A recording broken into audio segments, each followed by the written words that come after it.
নমস্কার বন্ধুরা, আমার চ্যানেলে আপনাদের স্বাগত জানাই। আজকে আমি আপনাদের বানিয়ে দেখাবো খেজুর গুড়ের পায়েস।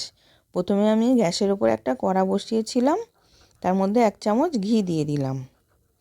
এবার ঘিটা গরম হয়ে গেছে। গোবিন্দভোগ চাল ধুয়ে জল ঝরিয়ে রেখেছিলাম, এবার সেই কড়ার মধ্যে আমি দিয়ে দিলাম, দিয়ে হালকা করে ভেজে নেব চালটাকে।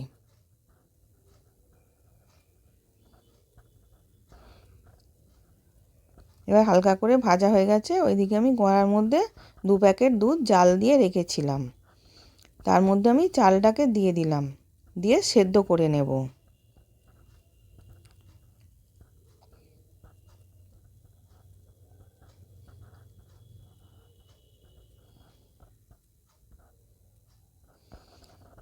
এবার চালটা সেদ্ধ হয়ে গেছে।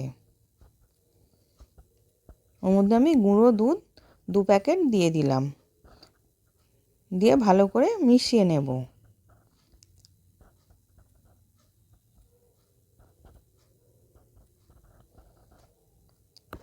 এবার 1 চিমটি নুন দিলাম। মিষ্টিতে 1 চিমটি নুন দিলে স্বাদটা ভালো হয়।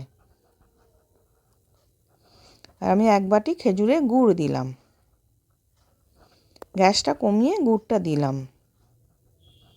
অনেক সময় গুড়টা দেওয়ার সাথে সাথে পায়েসটা কেটে যায়, ওই জন্যই আমি গ্যাসটা কমিয়ে গুড়টা দিলাম, দিয়ে ভালো করে নেড়ে নিচ্ছি।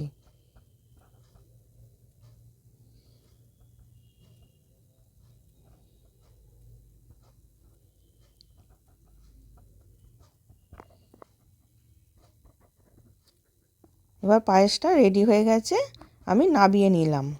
সার্ভ করার জন্যে রেডি। আশা করছি ভিডিওটা ভালো লেগেছে। আমি হাজির হব আর এক নতুন রেসিপির সাথে।